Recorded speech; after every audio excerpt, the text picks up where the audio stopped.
Hello students, welcome to Guru 5. In this lecture 5.6, we will discuss about the electric field due to uniformly charged spherical cell और spherical metallic conductor. अगर ये cell है, चाहे conducting हो या non conducting हो, charge केवल कहाँ रहेगा? जहाँ मटेरियल होगा, अंदर से खाली है तो चार्ज कहाँ रहेगा? बाहर सरफेस पर।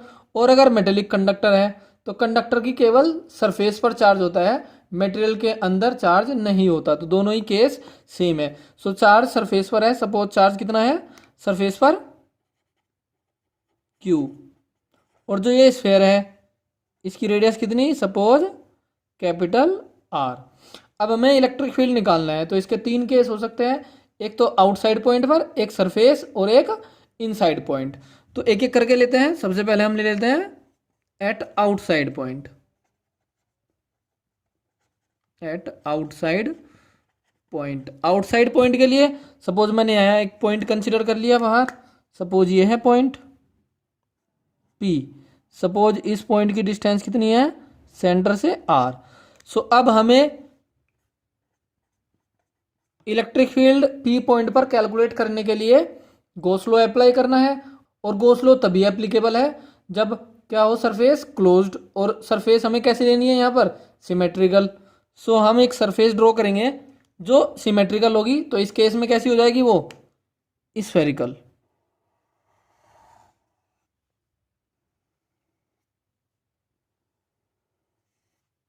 ओके, सो ये कौन सी सरफेस होगी? Gaussian surface on which we will apply the Gauss law.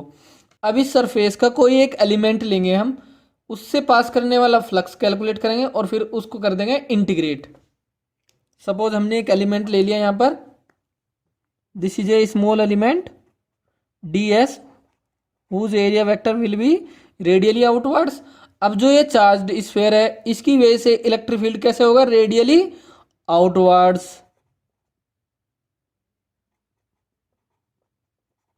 Now angle between electric field and area vector will be 0। So apply Gauss law.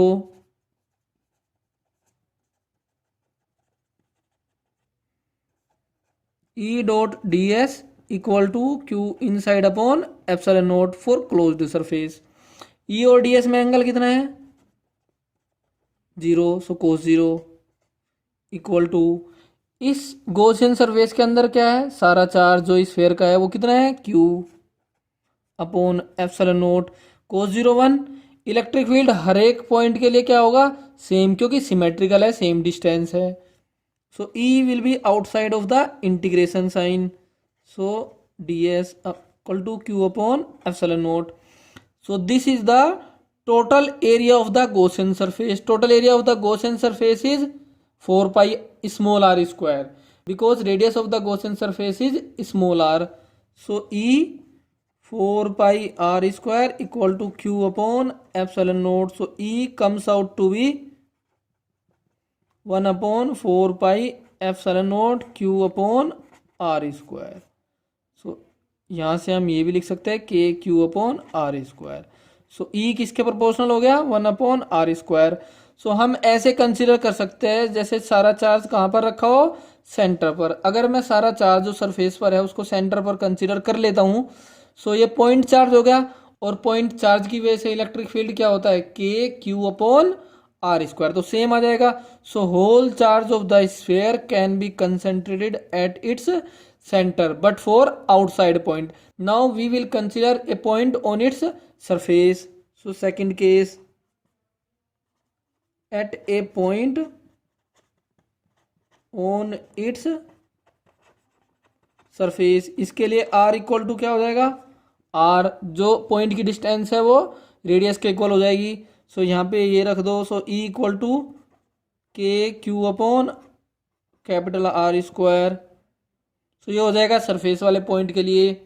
Okay, now case third, at inside point. So distance of the point from the centre will be less than radius of the sphere. So this is the sphere on which charge is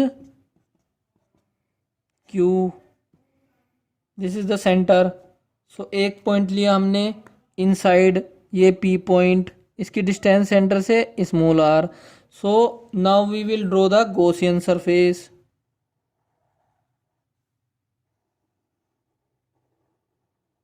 this is the Gaussian surface. So apply Gauss law,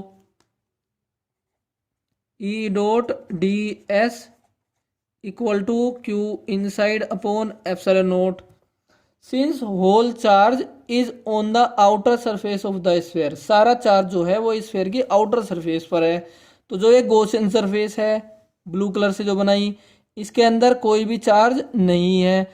so Q inside कितना हो गया, zero. So integration कितना आ गया, zero. अब area तो zero नहीं है Gaussian surface का, तो जीरो क्या होगा, electric field. So E comes out to be zero. So electric field spherical shell के अंदर कितना होता है, जीरो। अब अगर मैं सारा चार्ज इस स्फेयर का सेंटर पर कंसीडर कर लेता हूं, इस पॉइंट पी पर इलेक्ट्रिक फील्ड कितना हो जाएगा, K Q upon small R square, but यहां पर तो जीरो है।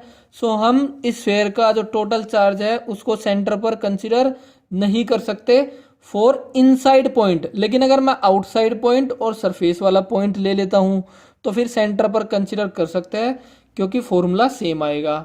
एक बार और सुन लीजिए, फॉर आउटसाइड पॉइंट और for surface points we can consider whole charge of the sphere at the centre. सारा का सारा चार्ज हम स्फीयर का सेंटर पर कंसीडर कर सकते हैं आउटसाइड पॉइंट और सरफेस वाले पॉइंट्स के लिए।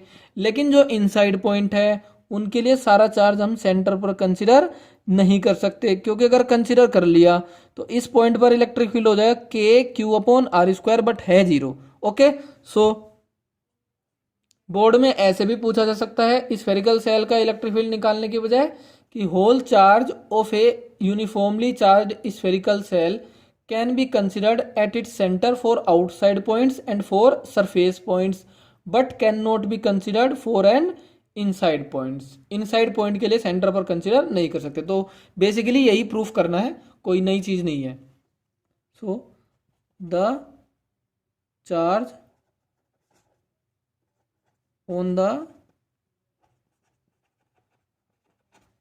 spherical cell can be considered at its center for outside points and for surface points, but cannot be considered at center for inside points.